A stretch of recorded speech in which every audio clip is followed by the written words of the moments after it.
182쪽 요한복음 20장 1절부터 우리 18절까지 말씀을 제가 봉독해 드리도록 하겠습니다.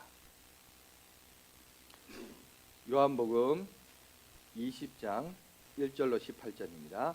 안식구 첫날 일찍이 아직 어두울 때에 막달라 마리아가 무덤에 와서 돌이 무덤에서 옮겨진 것을 보고 시몬 베드로와 예수께서 사랑하시던 그 다른 제자에게 달려가서 말하되 사람들이 주님을 무덤에서 가져다가 어디 두었는지 우리가 알지 못하겠다 하니 베드로와 그 다른 제자가 나가서 무덤으로 갈새 둘이 같이 다름질하더니 그 다른 제자가 베드로보다 더 빨리 달려가서 먼저 무덤에 이르러 구부려 세마포에 놓인 것을 보았으나 들어가지는 아니하였더니 시몬 베드로는 따라와 무덤에 들어가 보니 세마포가 놓였고 또 머리에 쌌던 수건은 세마포와 함께 놓이지 않고 딴 곳에 쌌던 대로 놓여 있더라.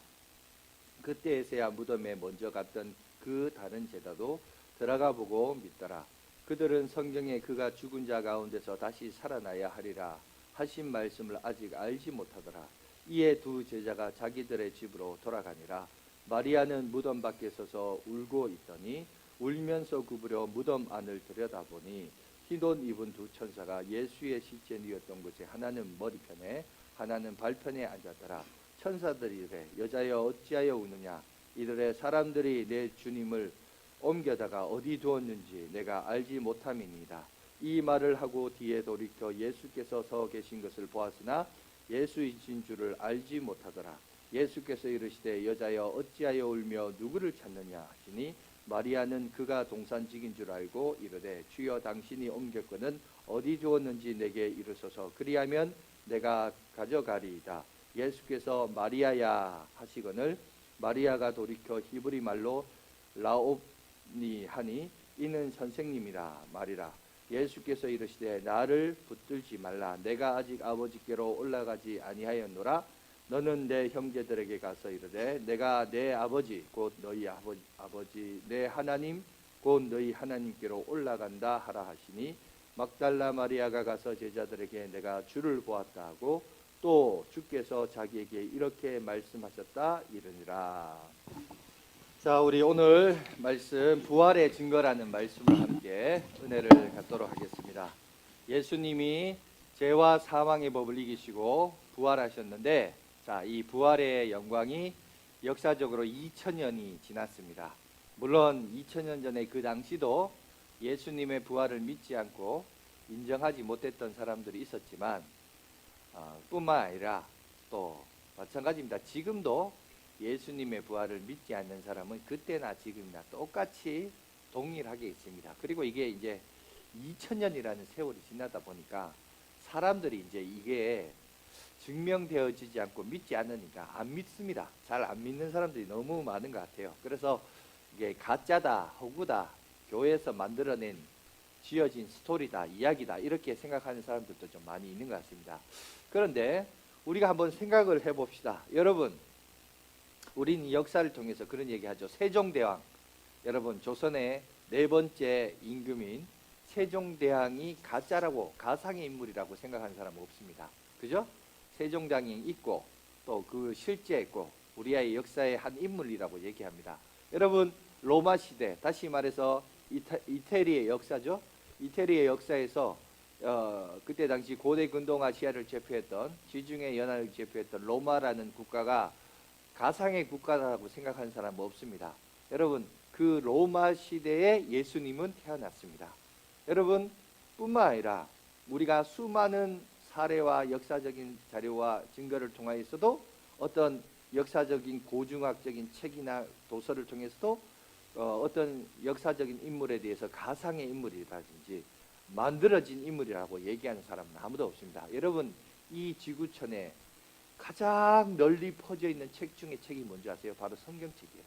심지어 유명한 호텔에 가면 호텔의 데코레이션이라도 사용되는 게 뭔지 아세요? 성경책입니다. 다 그 방 안에 성경책이 배치되어 있고 여러분 세계에서 가장 많이 널리 전파되었을 뿐만 아니라 보편적으로 여러 개로 번역된 책이 바로 성경책입니다. 그렇게 수없이 많은 역사적인 자료와 사료들과 증거들의 책들이 많이 기록되어 있음에도 불구하고 많은 사람들이 얘기합니다.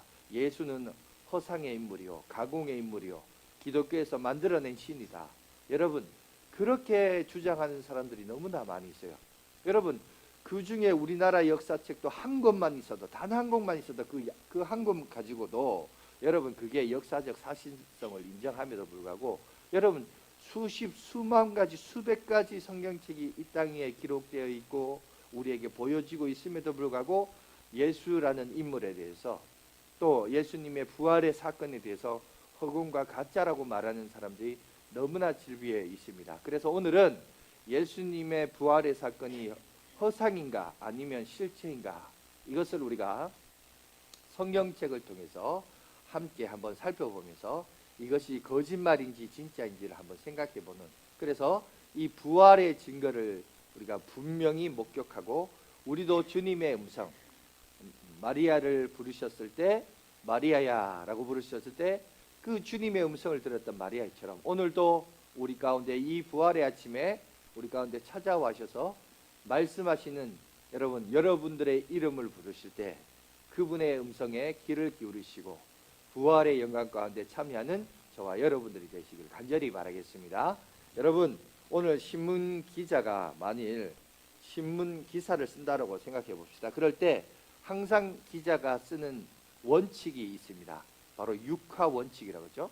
그래서 보통 영어로 이제 5W 1H라고 얘기하는데 뭐냐면 when, where, who, what, 그다음에 how, why, 이렇게 6가지 질문과 답을 던집니다. 오늘 여러분 요한복음 20장을 보시면 바로 이 육하 원칙의 기준에 의해서 예수님이 어떻게 부활하셨고 부활 이후에 어떤 일이 일어났는가, 그것에 대한 내용을 마치 신문기자가 기사를 쓰듯이 자세하게 분명하게 예수님의 부활 사건을 기록하고 있습니다. 여러분 하나하나 살펴봅시다. 언제 부활됐느냐, 날짜를 보세요. 1절 보세요. 안식 후 첫날 이른 아침, 아직 어두울 때였다라는 사실을 오늘 얘기합니다. 예수님은 이른 아침, 그러니까 해가 동트기 전에 예수님은 부활을 하셨습니다. 그리고 어디서 이 부활을 경험했죠? 예루살렘 근처, 그죠? 돌무덤에서 예수님이 부활이 일어났습니다. 그 사건을 누가 목격했냐? 후 막달라 마리아가 먼저 돌문이 열려 있는 것을 보고, 그죠? 다른 제자 베드로와 오늘 다른 제자, 그 다른 제자라고 얘기하는데 그 다른 제자는 누구냐? 바로 이 요한복음을 기록한 사도 요한이었습니다. 그리고 베드로와 함께 있었는데 그들이 그 말을 듣고 달려가서 예수님의 부활을 경험을 했습니다. 아마 그때 베드로는 이랬던 것 같아요. 예수님이 잡히시던 날 닭 울기 전에 3번 부인하고 울면서 돌아갔죠. 그런데 제자 요한은 어디까지 갔냐? 예수님이 십자가에 못 박혀 돌아가시는 그 현장까지 갔습니다.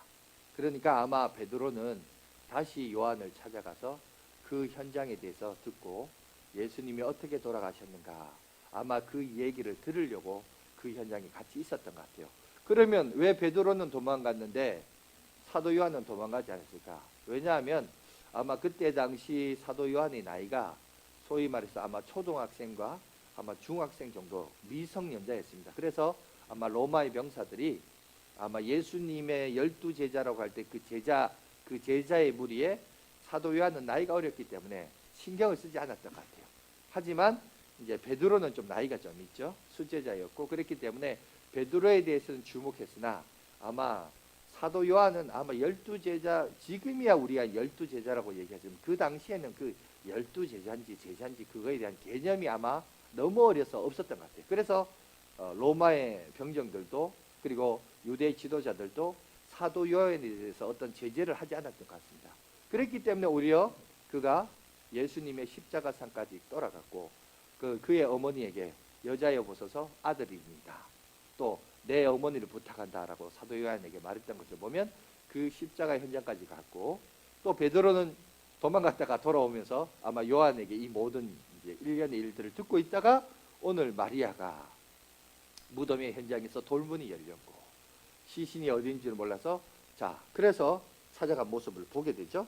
그 다음에 어떻게 이를 목격하게 됐냐? 그 내용을 보면 하울을 보면 막달라 마리아가 예수님의 향품 제조를 가지고 장사를 하려고 장례를 치르려고 갔다가 물론 올라가면서 생각은 했습니다. 누가 좀 돌문을 옮겨줬으면 좋겠다. 그래서 예수님의 시신에다가 장례 절차를 좀 하려고 했는데 정작 가보니까 어떻게 됐죠? 돌문이 열려 있었고, 그래서 제자들을 불렀습니다. 왜 하필 또 제자문을 불렀냐? 다른 이유가 아니에요. 그때 당시에는 증거 또 증인으로서 사람이 세워져야 되는데 그때 당시에는 남존 여비 사상이 강했습니다. 그래서 여자에게는 율법에서도 보면 여자는 증인이 될 수 없었어요. 증인이 될 수 없었고, 그러면 공적인 증인인 최소한 2사람이 필요했는데 그 2사람이 베드로와 요한이었던 거예요. 그러니까 그들에게 가서 예수님의 부활에 대해서 알렸고, 돌문이 열렸던 것에 대해서 알렸고, 예수님의 시신이 없어, 정확하게 말하자면 부활을 믿지 않았고 예수님 돌문이 열린 것과 시신이 어디 있는지 몰라서 찾아갔던 거예요. 그 얘기를 고발하고 뒤늦게 따라갔던 모습을 보게 됩니다. 여러분, 그리고 와인은 오늘 본문에서 기록되어 있지 않지만 우리는 복음서를 통해서 왜 예수님이 부활하셨는지 복음서나 우리 신약에서 신서를 통해서 우리가 알 수 있죠. 왜? 예수님은 십자가에 못 박혀 돌아가셨으나 왜 돌아가셨냐? 우리의 죄를 위하여, 온 인류의 죄를 위하여 십자가에 못 박혀 돌아가셨고, 그리고 3일 만에 죄와 사망의 법에서 구원함을 얻었습니다. 이것이 왜 가치가 있느냐? 여러분 보세요. 모든 인생은 이 세상에 태어나면 반드시 어떤 종교를 망라하고 부정할 수 없는 절대적인 진리가 있습니다. 그게 뭔지 아세요? 사람은 죽는다는 거예요. 죽는다. 전쟁을 통해서 죽든 사고 나서 죽든 나이 많아서 자연사로 죽든 어쨌든 죽는다는 겁니다. 그러면 왜 죽느냐? 왜 죽어야 되느냐에 대해서 유일하게 말하고 있는 책은 성경책밖에 없어요. 성경은 말합니다. 하나님께서 우리에게 말씀하십니다. 인간은 죄 때문에 죽는다고 그러죠. 그래서 죄와 그 결과인 사망이었어요. 그래서 죄와 사망의 법이라고 합니다. 자, 모든 인생은 죄와 사망의 법에 놓여 있습니다. 그 누구도 예수를 믿든 예수를 안 믿든 다른 종교의 어떤 교주든 뭐든지 상관없습니다. 다 죽습니다. 근데 왜 죽느냐? 죄 때문에 죽습니다. 그런데 예수님이 이 땅에 오셔서 왜 대신 죽으셨냐? 우리의 죄를 위하여 죽으셨기 때문에 죄와 사망의 법을 해방하시기 위하여 우리를 위하여 십자가에 죽으시고, 그분이 죄와 사망의 법을 이기셔서 3일 만에 뭐 하신 거죠? 부활하신 거예요.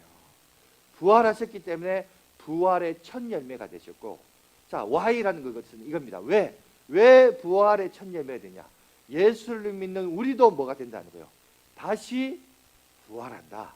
우리도 이 세상을 살아가면서 죽지만 그 죽음이 영원한 죽음이 아니라 다시 죄와 사망의 법에서 우리가 자유함을 누릴 수 있는 부활의 산소망을 가진다. 그래서 여러분, 기독교는 최고의 명절이 뭔지 아세요?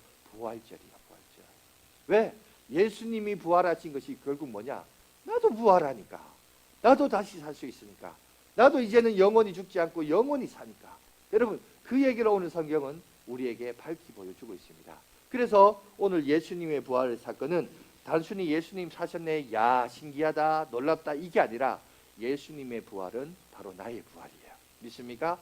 예수님을 믿는 자들에게는 예수님이 죄와 사망의 벌에서 다시 사신 것처럼 우리도 이제는 죽음이라는 과정은 있으나, 그러나 그 죽음은 영원한 죽음이 아니라 오히려 천국을 들어가기 위한 출입문에 불과하다.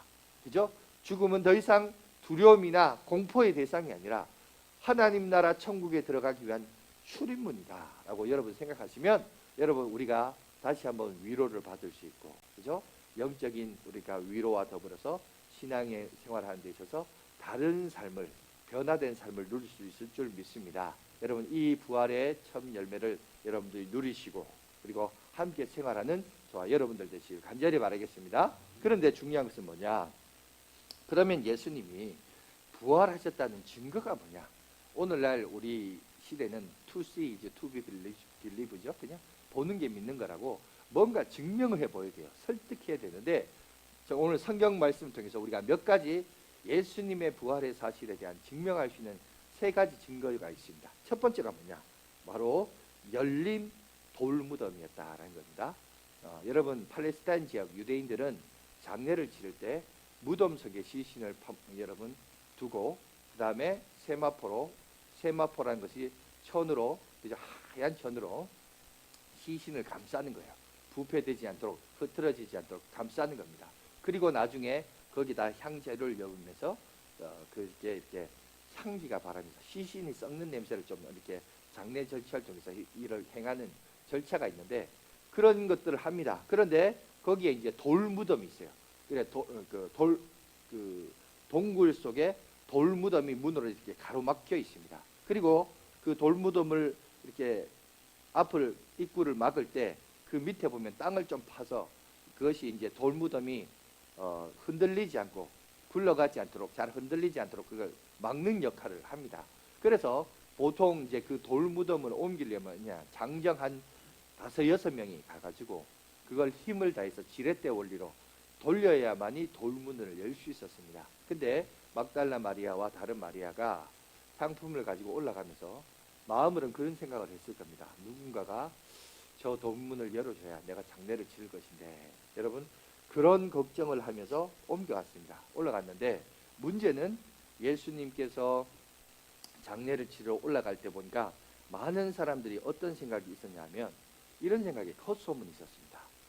예수님의 시신을 제자들이 훔쳐가서 그래서 거기에 시신이 사라졌다. 그러면서 거짓말로 예수님이 부활했다라고 얘기하는 그런 증명을 보이는 사건이 있었는데, 그렇다면 누군가가 그것을 훔쳐가기 위해서는 누군가가 굴러야 되죠. 그런데 그러면 오늘 성경의 메시지와 내용을 살펴봤을 때 누군가가 그것을 돌문을 굴리려면 최소한 여자들 둘이가 가가지고 여자 2-3명이 그 돌문을 옮길 수 있냐? 도저히 할 수 없어요. 그럼 여자들이 못 옮겼다. 그럼 누가 옮겼을까요? 거기에 그러면 지키고 있었던 유대 그 지도자들에 의해서 지키고 있었던 파수꾼들이 있었는데 그 사람들이 옮겼을까? 성경에 보니까 그런 사람들이 예수님의 부활에 대해서 거짓 메시지가 있을 줄 알고 지키기 위하여 거기 보조시 지키고 있었기 때문에 그 사람들이 돌문을 옮길 수는 도저히 없겠죠. 오히려 돌문이 옮겨질까 봐 어떻게 했을까요? 지키고 있었던 사람입니다. 그러니까 그 사람들은 옮길 수 없었을 것이고, 그러면 누가 옮겼을까? 예수님의 제자가 옮겼을까? 예수님의 제자들은 다 뿔뿔이 걸음만 나살려라 흩어졌어요.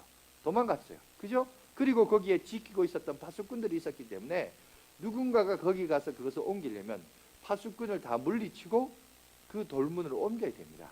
그러려면 거기에 피비린내 나는 여러분 싸움이 있을 것이고 다툼이 있을 것인데 성경을 보니까 그런 내용이 전혀 없습니다. 여러 가지 정황과 상황을 볼 때 여자들의 힘에서 옮길 수도 없고 파수꾼이 옮길 수도 없고 제자들은 더더욱더 도망갔고 거기에 파수꾼이 있다는 사실도 알았기 때문에 누군가가 옮길 수가 없어요. 그러면 유일하게 이걸 해석할 수 있는 것은 뭐냐? 하나님의 능력과 천사들에 의해서 이 돌문이 옮겨졌고, 그죠? 그것을 지키고 있던 파수꾼은 걸음만 나설려 이적과 기사로 말미암아 도망을 갔고, 그리고 유일하게 거기서 그것이 열려질 수 있던 유일한 해결 방법은, 해석은 예수님이 다시 살아나셔서 그 돌문이 옮겨지는 이야기밖에는, 그 논리밖에는 도저히 설명이 되지 않은 논리임을 성경은 우리 가운데 소개하고 있다라는 사실입니다. 두 번째는 예수님의 시신을 둘러싸고 있는 세마포의 모습이에요. 뭐냐? 당시 그 사건의 경위를 보면 막달라 마리아가 이른 새벽에 올라갔습니다. 그런데 아무도 지키는 사람이 없습니다. 돌문이 열려 있습니다. 그리고 아직 날이 어두웠기 때문에 새하얀 세마포옷이 새벽녘의 약한 빛에 의해서 하얗게 빛나고 있었어요. 그러자 이 사실을 알고 제자들에게 달려가서 그 얘기를 합니다. 두 제자가 그 얘기를 듣고 같이 다름박질을 합니다. 아마 그 사도 요한은 아마 청소년이었기 때문에 아마 다름박질이 조금 빨랐던 것 같아요. 그래서 빨리 도착해서 그 돌문에 들어갔으나, 근데 돌문에 도착했지만 안을 들여다봐서 세마포 보수 맞지만 안까지는 들어가지 않았던 것 같아요. 아마 미소년이라 또 이른 새벽에 해가 뜨지 않아서 약간 겁도 났던 것 같아요. 그리고 그 안에 세마포는 봤기 때문에 그 세마포에 의해서 시신이 저기에 있지 않을까 이렇게 생각하고 가만히 있었습니다. 그리고 뒤따라왔던 여러분 베드로에 의해서 베드로가 멈추지 않고 그 안을 들어갔죠. 들어갔는데 보니까 세마포 옷이 벗겨져 있었습니다. 여러분, 시신이라고 할 때 이 세마포는 꽁꽁 쌉니다. 여러분, 장례를 치러보면 알다시피 이렇게 우리가 오듯이 허늘허늘하게 이렇게 있는 게 아니라 시신을 감쌀 때는 이렇게 꽉 조여가지고, 그죠? 이제 내장이나 이런 것들이 썩어서 밖으로 안 나오도록 꽁꽁 싸맵니다. 그러니까 사람의 힘으로 혼자 이것을 풀려고 하면 도저히 풀 수 없도록 그렇게 되어 있는데, 문제는 그 세마포 옷이 풀려져 있었고, 그리고 수건이라고 했는데 수건은 뭐냐 하면 이 얼굴을 가리웠던, 세마포 대신에 세마포는 옷을 감쌌다면, 몸을 감쌌다면, 이 수건은 머리를 감싼 그걸 얘기해요. 근데 그 머리를 감쌌던 그 모습을 보니까 뭐라고 되어 있냐면, 성경을 보니까 쌌던 대로 놓여 있었다라고 성경은 우리에게 얘기하고 있어요. 그런데 이 쌌던 대로 놓여 있었다라는 이 원문 다른 번역본에 보면 뭐라고 되어 있냐면 개켜 있었다, 개켜 있었다. 우리가 잘 안 쓰는 표현이죠. 개켜 있었다. 그럼 개켜 있었다라는 게 무슨 말이냐? 국어 사전에 보니까 개키다라는 말이 이렇게 되어 있습니다. 옷이나 이부자리 따위를 겹치거나 접어서 단정하게 포개다라는 뜻을 가지고 있어요. 다시 말해서 베드로가 여러분 무엇을 보았냐? 예수님의 시신은 사라졌고, 예수님의 시신을 감싸던 세마포는 보여 있었으며, 예수님의 머리를 둘러쌌던 수건은 접어서 단정하게 포개 있었다라는 거예요. 이 말은 뭘 말하냐면, 뭔가 차분한 가운데, 그죠? 일사불란하게 이루어진 사건임을 볼 수 있었다는 거예요. 그러니까 누군가가 마치 도둑질에 갔다 그러면 세마포 째로 들고 도망을 가지, 그 세마포가 꽁꽁 쌓여 있기 때문에 그걸 굳이 이렇게 풀 필요가 없고, 그죠? 머리를 쌌던 수건도 이렇게 포개해서 단정하게 놓을 필요도 없다는 거예요. 그런데 그런 것들을 단정하게 포개해서 이 모든 일들을 절차를 치렀다라고 얘기합니다. 여러분, 이것을 봤을 때 단순히 도둑질해요 도망간 것은 아니란 사실을 오늘 우리가 분명히 알 수 있습니다. 하지만 예수께서 부활했을 때 그때 당시 한 가지 헛소문이 들려지기 시작합니다. 그게 어디냐? 마태복음 28장 11절 이하에 보시면 장로들과 대제사장들이 그 지키고 있었던 파수꾼들에게 돈을 줍니다. 돈을 주면서 뭐라 하냐? 매수합니다. 제자들이 이거 훔쳐갔다고 소문 퍼뜨려 라고 얘기해요. 그리고 그제서야 많은 사람들이 그런 거짓 소문을 퍼뜨려져서 잘못된 정보, 그죠? 왜곡된 정보를, 하여튼 오늘날이나 옛날이나 이런 거짓되고 왜곡된 정보들이 너무 많습니다. 그런데 정작 부활 당시 그 현장의 모습을 보면 전혀 인간에 의해서 뭔가 도둑질해 갔거나, 도둑질하면 세마포 옷을 가진 채 들고 가야지 그게 풀려져 있었다는 것은, 여러분 3일이 지났기 때문에 사람이 부패하고 썩으면, 그죠? 내장부터 썩을 거 아니에요. 그래서 그것이 풀려질 수가 없어요. 훔쳐간다면 그대로 훔쳐가야 되는데 그러지 않았다는 것을 봤을 때 아마 이것은 정확하게 말하자면 예수님의 부활 사건 아니고는 도저히 여러분 이게 해석이 되지 않고 설명도 되지 않습니다. 그리고 뒤따라왔던 여러분 베드로가 들어가고 그 후에 무덤 출입문에 있었던 요한도 들어가서 그 광경을 보고 뭐 합니까? 그도 믿었다. 이 요한복음을 누가 썼어요? 요한이 썼어요. 그 요한도 어릴 때는 겁이 나서 함부로 그 무덤에 못 들어갔는데 베드로가 들어가자 뒤따라 들어가서 이 모든 광경을 보면서 예수님이 지금 죽은 게 아니라 죽은 자 가운데서 다시 살아났었다라는 말이 무슨 말인지 그제서야 깨닫고 그도 믿게 되었다. 그거를 이제 지금 일종의 자서전에 의해서 지금 오늘 우리들에게 이야기를 하고 있습니다. 뿐만 아니라 예수님의 부활을 증명하는 것은 여러분 목격자들이에요. 이 목격자들의 증언입니다. 오늘 이 요한복음 20장을 기록한 이유가 뭘까요? 사도 요한이 이 얘기를 왜 기록해요? 예수님의 부활은 역사적인 사실이요, 기정적인 사실임을 말하기 위해서, 그리고 그 사실을 전하면서 뭘 합니까? 너희들도 예수님의 부활을 믿고 우리도 부활의 신앙을 가지자. 그런 의미에서 오늘 이 복음을 우리 가운데 소개하고 있습니다. 그런데 그 가운데 친히 예수님의 부활을 목격한 사람이 있습니다. 오늘 요한복음에 보면 누굽니까? 막달라 마리입니다. 여러분, 막달라 마리아가 처음 예수님이 돌문이 열린 사건을 봤죠. 제자들에게 알립니다. 그리고 제자를 따라 뒤따라 올라갑니다. 그러나 제자들은 여러 가지 정황과 모습을 보면서 시신이 없다는 사실만은 알고 그냥 돌아갑니다. 시신이 없다는 사실만 알고 돌아갈 때 두 가지 생각이 있겠죠. 하나는 예수님이 말씀대로 부활하셨구나 이렇게 생각이 있을 것이고, 또 다른 하나는 뭘까요? 누군가 예수님의 시신을 훔쳐갔겠구나. 요 두 가지를 생각할 수 있겠죠. 아마 막달라 마리아도 뒤따라오면서 제자들이 이제 돌아가고, 이 막달라 마리아는 그 무덤 안에서 가에서 서서 울며 있습니다. 근데 울며 있으면서 보니까 막달라 마리아는 예수님이 부활했다는 건 안 믿었던 것 같아요. 안 믿고 누군가 예수님의 시신을 훔쳐갔구나. 그리고 훔쳐간 것에 대해서 눈물을 흘리면서 울고 있습니다. 그럴 때 옆에서 누가 와서 묻습니다. 왜 울고 있느냐? 왜 울고 있느냐? 천사가 말하고, 그리고 동산직인 줄 아는 부활하신 예수님이 묻습니다. 너 왜 우느냐? 왜 우느냐라고 했을 때 누가 내 주를 가져다가 어디에 둔지 몰라서 이렇게 울고 있습니다. 보니까 마리아는 이때까지만 해도 예수님이 부활했다는 걸 믿지 않았어요. 누군가가 우리 주님의 시신을 옮겼다라고 얘기해요. 그래서 혹시 그 사람이 동산직인 줄 알고 당신이 훔쳐갔습니까? 어디 있는지 그러면 내가 찾겠나이다 말합니다. 그때 막달라 마리아에게 마리아야 라고 주님이 부르세요. 주님이 마리아야 라고 그의 이름을 부르자 그제서야 깨닫겠죠. 여러분, 주의 이름을 부르는데 예수님인 줄 알았다는 것을 왜 알았을까? 왜냐하면 자기가 누구인지를 그 동산지기에게 말하지 않았거든요. 근데 그 사람이 갑자기 나의 이름을 불러요. 그러면 알겠죠. 여러분, 이렇게 지나가다가 누가 정용신, 저를 가리켜 용신아 이렇게 부르면 주목할 거 아니에요. 내가 내 이름을 누구에게 알려준 적이 없는데 이 사람이 내 이름을 어떻게 알지? 이러면서 주목해가 볼 거 아니에요.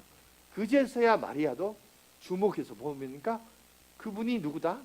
부활하신 예수님이었다. 이 사실이에요. 여러분, 오늘 이 부활의 아침에 주님이 여러분들을 부르십니다. 여러분들의 이름을 부르십니다. 여러분의 이름을 부르실 때 여러분 그 음성에 귀를 기울이시고 영적인 영안의 눈을 뜨시기 바랍니다. 마리아는 그때까지만 해도 옆에 서 계신 분이 부활하신 예수님이 아니라 동산직인 줄 알았어요. 그런데 그제서야 자기 이름을 부르자 그제서야 부활하신 예수님을 만나고 경험했던 것을 오늘 우리 가운데 얘기했고, 그가 바로 예수님의 부활을 목격했던 첫 번째 목격자였다라는 사실을 오늘 우리 가운데 증명하고 있습니다. 하나님은, 예수님은 오늘도 우리 가운데 다시 우리 가운데 찾아와셔서 우리의 이름을 부르십니다.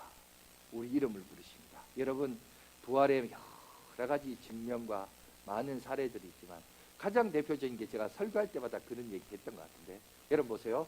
달력에 보면 항상 달력에 제일 먼저가 뭐가 있어요? 일요일이 제일 앞에 와요. 아까 광고에도 얘기했지만, 그러니까 하나님의 창조 사역의 첫째 날은 일요일이에요. 일, 월, 화, 수, 목, 금, 토입니다. 그러니까 토요일이 제일 마지막이에요. 그래서 원래 7일째, 7일에 하나님이 안식하셨잖아요. 안식일은 원래 토요일입니다.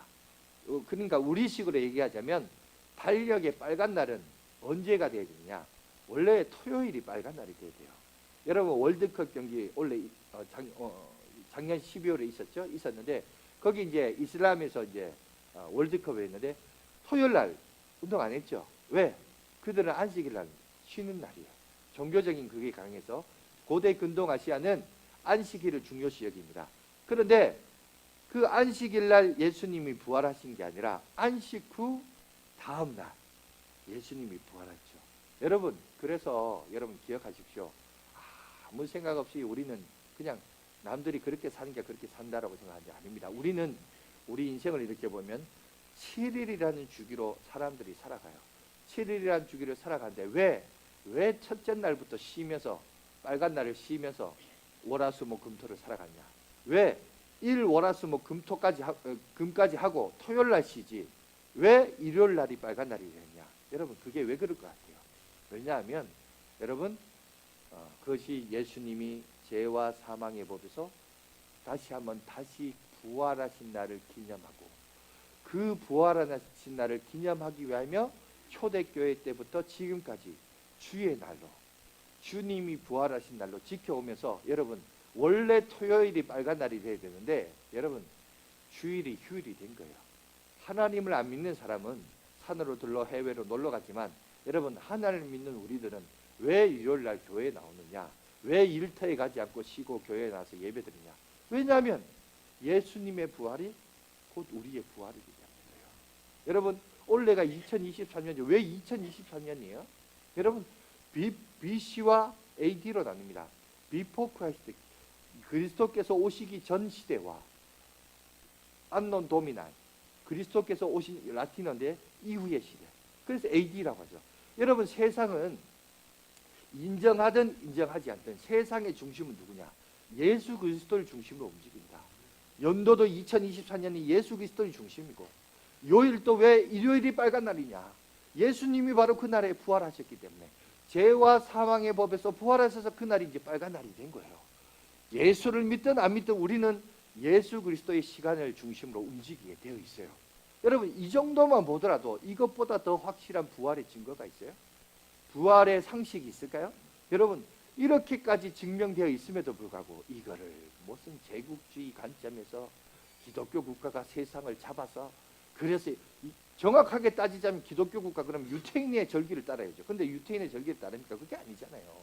그러니까 여러분, 우리가 이렇게까지 증명되어지고 우리가 살아가는 삶 속에서 자연적으로 우리 자신도 모르게 녹아서 살아가는 삶의 질서를 보면 항상 누구 중심이 되어 있냐? 예수 그리스도가 중심되어 있는 거예요. 그럼에도 불구하고 안 믿는 사람은 끝까지 안 믿으려고 그래요. 죽도록 안 믿는다니 그것까지 뭐 어떻게 하겠어요. 그런데 여러분, 우리가 사고의 상식을 좀 우리가 객관화해 보면서 한번 보십시오. 우리의 삶 속에서 얼마나 부활의 증거가 많은지, 여러분, 부활의 잔재들이 얼마나 남겨져 있는지 우리가 이렇게 살펴보면, 예수님의 부활이 절대 허공이 아니고 허상이 아니라는 사실을 오늘 우리가 분명히 이해하고 받아들일 수 있습니다. 아무쪼록 여러분, 오늘 예수님은 우리 죄와 사망의 법을 깨시고 우리 가운데 부활하셨습니다. 할렐루야. 그리고 우리도, 예수를 믿는 우리도 뭐가 된다? 부활의 산소망을 가질 수 있다. 잊지 마시고 예수님을 중심에 모시고 예수님과 함께 부활의 신앙을 가진 채 부활의 산소망 가운데 거하는 저와 여러분들 되시길 간절히 바라겠습니다.